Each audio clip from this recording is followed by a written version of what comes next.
पति से दूरियां और प्रेमी से प्यार के इकरार ने एक बार फिर एक हत्या जैसी घिनौनी और खौफनाक वारदात को जन्म दे डाला। जी हां, दिल को दहला देने वाली इस वारदात को अंजाम दिया गया है उत्तर प्रदेश के कानपुर में, जहां एक पत्नी ने पति से दूरियां बनाई और फिर एक प्रेमी को अपना लिया, जिसके बाद प्यार का जुनून इस कदर हावी हुआ कि पति को रास्ते का कांटा मानकर हत्या की साजिश रच डाली। और एक दिन ऐसा आया कि पत्नी षड्यंत्र के तहत पति को बुलाया पत्नी ने और फिर प्रेमी ने उसकी चाकू से गोदकर हत्या कर दी। इस वारदात का खुलासा भी न होता अगर मृतक के पिता ने पुलिस को दिए गए प्रार्थना पत्र में हत्या किए जाने की आशंका न जताई होती, जिसको आधार मानकर पुलिस ने अपनी तफ्तीश शुरू की तो परत दर परत खुलती गई और फिर एक बड़ी साजिश का पर्दाफाश हो गया।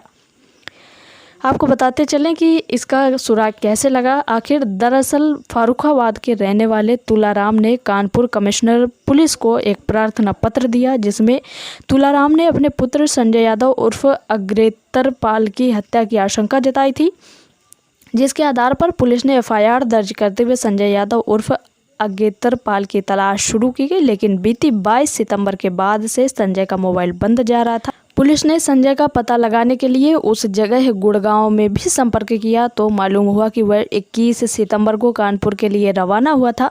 तब से उसकी कोई भी खबर नहीं है। इस जवाब से पुलिस का शक संजय के पिता द्वारा जताई गई साजिश की आशंका पर पहुंच गई। बस क्या था, पुलिस की एक टीम संजय की पत्नी सुमन यादव के पीछे लग गई और कुछ ही दिनों बाद उसे गिरफ्तार कर लिया गया।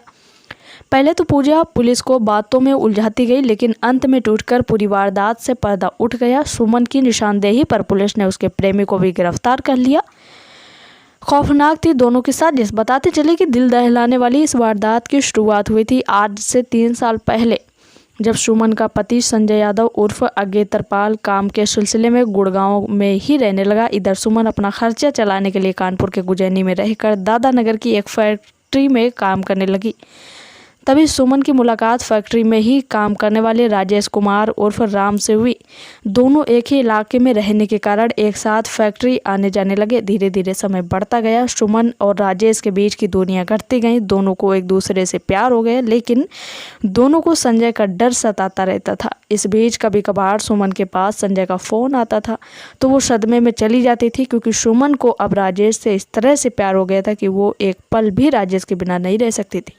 फिर एक दिन सुमन ने राजेश के साथ रात गुजारी और हत्या की साजिश रच डाली, जिसके लिए सुमन ने संजय को बड़े ही प्यार से बुलाया और बुलाने के बाद वह बहाने से राजेश को घर ले गई, जहां राजेश ने 22 सितंबर की दोपहर ही संजय की गर्दन पर वार कर दिया, जिसकी वजह से संजय बदहवास होकर गिर गया। फिर देखते ही देखते राजेश ने सुमन की आंखों के सामने चाकुओं से गोदकर संजय की हत्या कर दी और लाश को घर के पीछे की झाड़ियों में छिपा दिया। हत्यारिन पत्नी और प्रेमी अब सलाखों के पीछे हैं। पुलिस ने हत्यारोपी राजेश उर्फ राम के साथ ही सुमन को गिरफ्तार कर लिया है। साथ ही शव की खोज की और पोस्टमार्टम के लिए भेजा, जिसकी रिपोर्ट में हत्या का खुलासा हुआ। इसके बाद पुलिस हत्या में प्रयोग की गई चाकू और साइकिल भी बरामद कर लिया पुलिस ने। देखिए ये रिपोर्ट हमारे संवाददाता मनीष गुप्ता के साथ।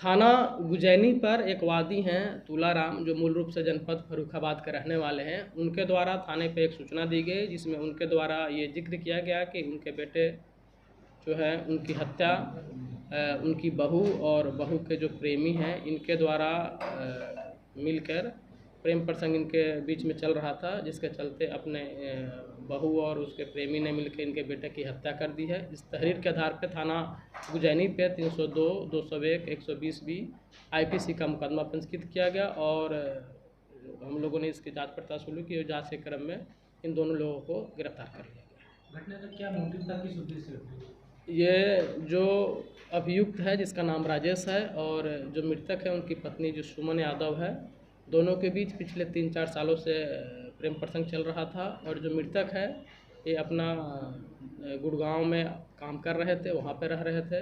इसकी पत्नी का कहना है कि ये हमारे संपर्क में नहीं थे, पिछले कई सालों से बाहर रह रहे थे। और जो ये मृतक की पत्नी और जो अभियुक्त है वो दोनों एक ही कंपनी में काम करते, तो वहीं संपर्क में आए और उनके बाद में इनके बीच में प्रेम प्रसंग डेवलप हुआ और इसकी पत्नी के द्वारा बताया गया कि इसको रास्ते से हटा दो। उसके बाद में इसने जो है इस तरह की घटना को पारित किया। सर, ये हत्या किस जगह हुई है और किस चीज़ से इसे काटा गया है? कितने लोग थे काटने में शामिल? किस हथियार का प्रयोग किया गया काटने में? जो घटना स्थल है, जो हमारी फोरेंसिक टीम, डॉग स्क्वाड की टीम और जो भी टेक्निकल चीज़ें होती हैं घटना के सफल अनावरण में, उसका प्रयोग करते हुए साइंटिफिक इसकी इन्वेस्टिगेशन जो हम लोगों के द्वारा की जा रही है, उस साक्ष्य के क्रम में यह तथ्य सिद्ध हो चुका है कि घटना स्थल जो अभियुक्त है राजेश है, उसका घर ही है, क्योंकि वहाँ पे जो टेक्निकल चीज़ें हमें जो साक्ष्य के आधार पे मिली है उससे प्रमाणित हो रहा है कि घटना जो है उसका वादी का जो घर है थाना गुजैनी क्षेत्र में लगता है। और जो अभियुक्त जो है वो बार बार घटनाक्रम को चेंज कर रहा है और इसके द्वारा जो है हमें कई बार बरगलाने की कोशिश की गई, लेकिन जो हमारे पास जो टेक्निकल चीज़ें थी, इलेक्ट्रॉनिक एविडेंस थे, पुख्ते सबूत थे, उसके आधार पे फिर जब इससे पूछताछ की गई तो इसने और जो मृतक है उसकी पत्नी से भी हमने अलग अलग पूछताछ की, तो दोनों के बातों में कंट्राडिक्शन हुआ। फिर जो हमारे पास इलेक्ट्रॉनिक एविडेंस थे उसके आधार पे जब आमने सामने करके इनसे पूछताछ की गई तो दोनों ने इस बात को कबूल किया कि हाँ, घटना जो है 22 तारीख को लगभग 11 से 12 बजे दिन में ही इसने अभियुक्त ने घटना को कारित किया है और घटना को खुद इसने अकेले ही घटना को अंजाम दिया है। अभी इससे पुराना आपराधिक इतिहास कुछ? अभियुक्त जो है मूल रूप से यहाँ का रहने वाला नहीं है। अभियुक्त मूल रूप से जनपद मिर्ज़ापुर का थाना हालिया है, वहाँ का रहने वाला है और वहाँ पे हम लोग पता लगा रहे हैं कि वहाँ के रहने वाले चूँकि मूल रूप से वहाँ का, वहाँ के थानों में DCRB के माध्यम से पता लगा रहे हैं कि वहाँ को इसका आपराधिक इतिहास। किस वेपन से शव को काटा गया? कितने लोगों ने काटा और शव की स्थिति क्या है? मिलने की संभावना या नहीं? कहाँ पे? जब इससे पूछताछ की गई तो इसके द्वारा जो चीज़ें बताई गई और इससे पूछा गया कि भी किस चीज़ से तुमने घटना कारित करी, तो इसने बताया कि हमने एक चाकू से इसकी गला काटा था। और उस चाकू के बारे में जब पूछताछ की गई तो इसके घर के पीछे जो झाड़ी वगैरह है, काफ़ी घनी झाड़ियाँ, वहाँ पे काफ़ी पुलिस के द्वारा सर्च करने के बाद में, कई घंटे सर्च करने के बाद में वो जो चाकू था अलाकतर खून आलूदा वो बरामद हुआ। खून जो कपड़े थे खून से सने हुए जिससे इसने फर्श को साफ़ किया था वो कपड़े बरामद हुए।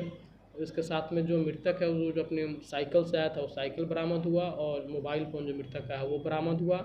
अभी तक जो हम लोगों ने जानकारी हासिल करी है उसमें अभी तक ये चीज़ें निकल के आ रही है कि घटना इसने स्वयं कारित करी है, लेकिन ये अभी फर्दर इन्वेस्टिगेशन का विषय है कि इसमें और कौन कौन लोग हैं। जो प्रथम दृष्टया जो मोटिव मर्डर का जो आ रहा है जो मैंने आपको बता दिया, लेकिन अभी ये ओपन एंडेड केस है, इसको हम इन्वेस्टिगेट करेंगे। और इसके जब हमने कहा कि जो व्यक्ति है जो डेड बॉडी है वो कहाँ है, इसके द्वारा बताया चूँकि इसके घर के जस्ट सामने 20 से 25 मीटर में गुजैनी नहर बहती है। इसके द्वारा बताया गया कि मैंने बॉडी को काट के और जो है बोरी में रख के जो है हमने नहर में फेंक दिया था, जिसके चलते जो डाउन द स्ट्रीम जो है वो कहीं बह के चली गई है। इसके लिए हम लोगों ने पूरी फ्लड कंपनी और जो स्थानीय गोताखोर है उनकी मदद से पूरे 25 किलोमीटर के स्ट्रेच तक हम लोगों ने उसको विधिवत जो एक प्रक्रिया होती है उस प्रक्रिया का तहत हमने ढूंढवा लिया है। हालांकि बॉडी हमें अभी नहीं मिली है।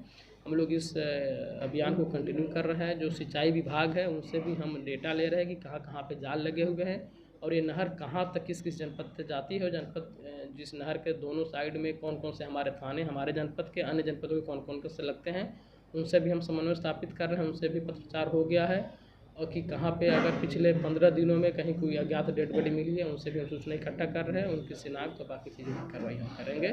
और घटना में जो अभी शव नहीं मिला है उसको बरामद करने का अभी तक पुलिस के द्वारा सार्थक प्रयास किया गया है और आगे भी प्रयास जारी रहेगा।